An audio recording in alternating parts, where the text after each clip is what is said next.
Good morning to all students. मैं सुनीता चौधरी, सहायक आचार्य रसायन शास्त्र, राजकीय महाविद्यालय डेगाना से आज आप सभी से BSc part third paper third के topic derivation of Schrodinger's equation, orthogonality and normalisation की चर्चा करूंगी। माना कि तनी हुई डोरी की भांति एक सरल तरंगीय गति है। अब माना कि इसके कंपन के किसी भी क्षण t व निर्देशांक x पर स्थित एक बिंदु पर इसका एम्पलीट्यूड w है। तो इस तरंग गति के समीकरण को हम निम्न प्रकार से प्रदर्शित कर सकते हैं।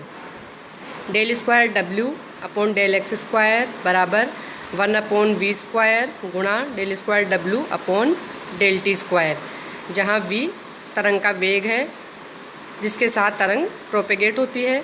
इस अवकलन समीकरण में दो वेरिएबल राशियां हैं x और t, यानी कि तरंग का जो एम्पलीट्यूड है वो इन दो फंक्शन x और t पर निर्भर करता है। अब इस अवकलन समीकरण को हल करने के लिए इन दोनों चरों को पृथक करना आवश्यक है।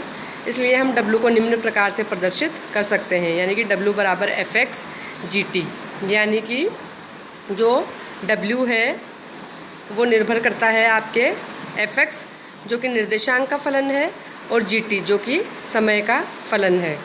यानी कि तरंग का जो आयाम है, एम्पलीट्यूड है, वो निर्देशांक x और समय दोनों पर निर्भर करता है। तनी हुई डोरी जैसी स्थिर तरंगों यानी कि स्टेशनरी वेव्स के लिए gt को हम निम्न प्रकार से प्रदर्शित कर सकते हैं। gt बराबर a sin 2π न्यू t, जहाँ पर न्यू क्या है, कंपन की आवृत्ति, और a एक स्थिरांक है जो कि मैक्सिमम एम्पलीट्यूड नाम से भी जाना जाता है। यानी कि स्थिर तरंगों के लिए एम्पलीट्यूड का मान निम्न समीकरण द्वारा प्रदर्शित किया जा सकता है। w बराबर fx a sin 2π nu t, यानी कि del square w upon del t square का मान हो जाएगा minus fx 4π² nu square a sin 2π nu t, या minus 4π² nu square fx gt, और del square w upon del x square क्या हो जाएगा, del square fx upon del x square gt। अब समीकरण 70, समीकरण 73 और 74 तीनों के मिलाने पर हमें मिलती है समीकरण 75, जो क्या है, del square fx upon del x square बराबर minus 4π² nu square upon v² गुणा fx, जो समीकरण 70, 73 और 74 को मिलाने पर प्राप्त होती है। अब हम जानते हैं कि वेग v और आवृत्ति न्यू में क्या संबंध है। v बराबर होता है न्यू लैम्डा, यानी कि v² बराबर हो जाएगा न्यू स्क्वायर लैम्डा स्क्वायर, जहाँ लैम्डा जो है संबंधित तरंग की तरंग दैर्ध्य यानी कि वेवलेंथ है। अब v² का मान समीकरण 75 में रखने पर हमें क्या समीकरण मिलेगी, del square fx upon del x square बराबर minus 4π² fx upon lambda square. तो उपयुक्त समीकरण 76 जो है केवल एक विमीय तरंग गति के लिए है, और हम जानते हैं कि तरंग की गति त्रिविमीय होती है, यानी कि तीनों अक्षों में गति होती है। अतः हम एक विमीय आयाम फलन fx के स्थान पर त्रिविमीय आयाम फलन साई xyz को ज्ञात करना चाहिए। और अब समीकरण 76 जो है वो कैसा रूप ले लेगी, साई xyz के स्थान पर हम सरलता के लिए, सुगमता के लिए केवल साई लिखेंगे। तो समीकरण जो है 76 क्या हो जाएगी, del square psi upon del x square plus del square psi upon del y square plus del square psi upon del z square बराबर minus 4π² psi upon lambda square. तो उपयुक्त समीकरण जो है उसे हम मैटर वेव्स के लिए भी लागू कर सकते हैं। डी ब्रोगली समीकरण में क्या बताया गया था, लैम्डा बराबर h अपॉन mv। तो लैम्डा का मान समीकरण 77 में रखेंगे तो समीकरण 77 हो जाएगी del square psi upon del x square plus del square psi upon del y square plus del square psi upon del z square बराबर minus 4π² m² v² psi upon h square, जहाँ पर एम क्या है, कण का द्रव्यमान और v उसका वेग है। अब हम जानते हैं कि जो कण की कुल ऊर्जा होती है वो उसकी स्थितिज ऊर्जा और गतिज ऊर्जा के योग के बराबर होती है। अब कुल ऊर्जा E बराबर potential energy plus 1/2 mv square, जहाँ पर mv स्क्वायर बराबर क्या हो जाएगा 2 गुणा E माइनस वी। तो mv स्क्वायर का मान हम समीकरण 77 में रखेंगे तो प्राप्त होगा del square psi upon del x square plus del square psi upon del y square plus del square psi upon del z square plus 8 pi square m e minus v गुणा साई बटा H square बराबर 0। और यही Schrödinger की तरंग समीकरण है। अब हम बात करते हैं ऑर्थोगोनैलिटी एंड नॉर्मलाइजेशन, यानी कि लंबकोणीयता और प्रसामान्यीकरण। तो जो है नॉर्मलाइजेशन एंड ऑर्थोगोनैलिटी, ये दोनों ही मैकेनिक्स से संबंधित मैथमेटिकल कंडीशंस है जिनका क्वांटम मैकेनिक्स में उपयोग किया जाता है। श्रोडिंजर समीकरण का हैमिल्टोनियन ऑपरेटर के रूप में क्या रूप है, एच कैप साई बराबर ई साई। तो एच कैप यानी कि हैमिल्टोनियन ऑपरेटर का मान क्या होता है, minus h cut square del square upon 2m plus v, जहाँ वी पोटेंशियल एनर्जी है, डेल जो है उसका स्क्वायर यहाँ पर लाप्लाशियन ऑपरेटर है। ठीक है, यानी कि एच कैप जो है वो टोटल एनर्जी के बारे में बताता है और टोटल एनर्जी जो है वो के कैप प्लस वी कैप जो कि काइनेटिक एनर्जी और पोटेंशियल एनर्जी है। अतः ई साई बराबर क्या हो गया, एच कैप साई बराबर k cap psi plus v cap psi. तो श्रोडिंजर समीकरण 79 के जो कई हल हो सकते हैं उनमें दोनों प्रकार के हल हो सकते हैं, काल्पनिक और वास्तविक। तो जिन भौतिक मात्राओं का हम मापन कर सकते हैं, मेजरमेंट कर सकते हैं, ऑब्जर्व कर सकते हैं, ऐसी भौतिक मात्राओं को हम कहते हैं वास्तविक राशियाँ। यदि समीकरण 79 को दोनों तरफ से साई के कॉम्प्लेक्स कॉन्जुगेट यानी कि साई स्टार के साथ गुणा कर दें तो ऐसी समीकरण प्राप्त होगी जिसकी सारी की सारी राशियाँ कैसी होगी, ओरिजिनल यानी कि वास्तविक होंगी। तो इस समीकरण को हम निम्न प्रकार से लिख सकते हैं, साई स्टार ई साई बराबर psi star k cap psi plus psi star v cap psi, जहाँ पर ई जो है एक स्थिरांक है। ठीक है, अब चूँकि साई स्टार गुणा साई बराबर साई का वर्ग तथा वी कैप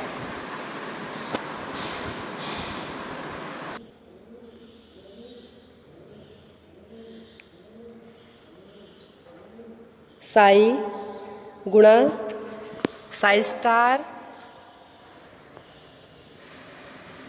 का मान क्या हो जाएगा,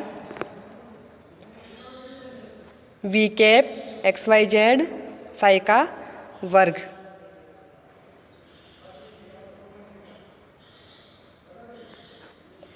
तब उक्त समीकरण जो है निम्न रूप ले लेगी, यानी कि ई साई का वर्ग बराबर psi star k cap psi plus v cap x y z psi का वर्ग। यदि आयतन के एक छोटे से तत्व डीटो से समीकरण को दोनों ओर से गुणा करें तो समीकरण का निम्न रूप प्राप्त होगा, यानी कि ई साई का वर्ग डीटो बराबर psi star k cap psi d tau plus v cap x y z psi का वर्ग डीटो। तो इस समीकरण का समाकलन करने पर समीकरण मिलेगी ई इंटीग्रेशन साई का वर्ग डीटो बराबर integration psi star k cap psi d tau plus integration v cap x y z psi का वर्ग डीटो। तो ये समाकलन जो है पूरे त्रिविमीय अवकाश में फैला हुआ है और चूंकि ई एक स्थिरांक है अतः इसे समीकरण से हटाया जा सकता है और समस्त जो साई का वर्ग डीटो का योग है, यानी कि किसी भी कण की जो प्रोबेबिलिटी डेंसिटी है उसका योग कण के पाए जाने की कुल संभावना के बराबर होना चाहिए, और इसका मान जो है 1 के बराबर होना चाहिए, क्योंकि कण उस स्थान में कहीं ना कहीं तो विद्यमान है। अर्थात समीकरण 80 को हम लिख सकते हैं इंटीग्रेशन साई का वर्ग डीटो बराबर 1, और इसे ही हम नॉर्मलाइजेशन कंडीशन कहते हैं। और यदि वेव फंक्शन इस परिस्थिति का पालन करता है तो इसे हम नॉर्मलाइज्ड वेव फंक्शन कहते हैं। अब जो है लंबकोणीयता की अवधारणा को समझने के लिए हम दो सामान्य सदिश के त्रिविमीय स्थान में वितरण को देखें। तो माना कि पहले सदिश के XYZ अक्षों पर अवयव क्रमशः AX, AY व AZ है, और दूसरे सदिश के लिए दोनों अवयव BX, BY और BZ है। तो निम्न परिस्थितियों को हम ऑर्थोगोनैलिटी की परिस्थिति कहते हैं, यानी कि AX BX plus AY BY plus AZ BZ बराबर 0, यानी कि समेशन AI BI बराबर 0। यानी कि सरलतम उदाहरण के रूप में हम मानते हैं कि पहला सदिश तो x अक्ष पर है और दूसरा इसके लंबवत y अक्ष पर है, यानी कि AY बराबर AZ बराबर 0, क्योंकि जो पहला सदिश है वो x अक्ष पर है, जबकि दूसरा सदिश जो है y अक्ष पर है, इसलिए BX बराबर BZ बराबर 0 हो जाएगा। तो इन मानों को हम समीकरण में रखेंगे तो समीकरण क्या हो जाएगी, AX गुणा 0 प्लस 0 गुणा BY प्लस 0 बराबर 0, यानी कि बाएं हाथ वाले पदों का योग 0 आएगा, यानी कि बाएं हाथ वाले इन गुणनफलों के योग को हम दो सदिशों का अदिश गुणनफल भी कहते हैं।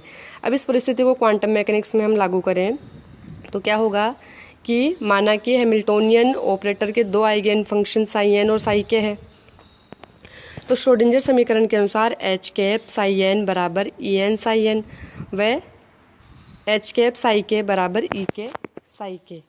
तो द्वितीय समीकरण जो है उसका कॉम्प्लेक्स कॉन्जुगेट लेंगे साई के स्टार, ठीक है, और उसको साई एन से गुणा करेंगे दूसरे समीकरण में, यानी कि दूसरे समीकरण में complex conjugate Sai k star लेंगे और उसको साई एन से गुणा करेंगे, ठीक है। और जो पहला समीकरण है उसमें हम साई के स्टार से गुणा करेंगे, ठीक है, और पूरे स्थान में उसका इंटीग्रेशन करेंगे। तो समीकरण क्या मिलेगी, पहली समीकरण क्या हो जाएगी, क्योंकि पहले समीकरण में हमें साई के स्टार से गुणा करना और इंटीग्रेशन करना है, तो इंटीग्रेशन जो है Sai k star H k psi n d tau बराबर E N integration psi k star psi n ditto. और दूसरे समीकरण में हमें कॉम्प्लेक्स कॉन्जुगेट लेकर उसे साई एन से गुणा करना है, तो हो जाएगा integration Sai N H k psi k star ditto बराबर ई के integration psi k star psi n ditto.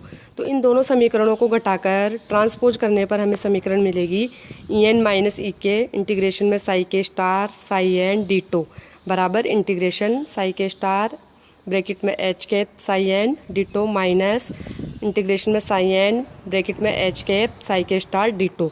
इनके हर्मिशियन गुणों के अनुसार समीकरण 85 के दाएं हाथ वाले दोनों व्यंजक एक दूसरे के बराबर होंगे, तो समीकरण हो जाएगी ई एन माइनस ई के इंटीग्रेशन में psi k star psi n d tau बराबर 0। यदि ई एन और ई के मान बराबर नहीं है तो क्या हो जाएगा, इंटीग्रेशन में psi k star psi n d tau बराबर 0, और यही ऑर्थोगोनैलिटी की कंडीशन है, और इसे हम ऑर्थोगोनैलिटी रिलेशन भी कहते हैं। तो उपयुक्त समीकरण 86 के लिए यदि ई एन बराबर ई ए बराबर है, यानी कि ई एन और ई के बराबर है, तो समीकरण का रूप क्या हो जाएगा, इंटीग्रेशन में psi k star psi n d tau बराबर 1, ये नॉर्मलाइजेशन की कंडीशन है। और यदि जो है ई एन और ई के बराबर नहीं है तब कंडीशन हो जाएगी इंटीग्रेशन में psi k star psi n d tau बराबर 0, और ये ऑर्थोगोनैलिटी की कंडीशन हो जाएगी, ठीक है।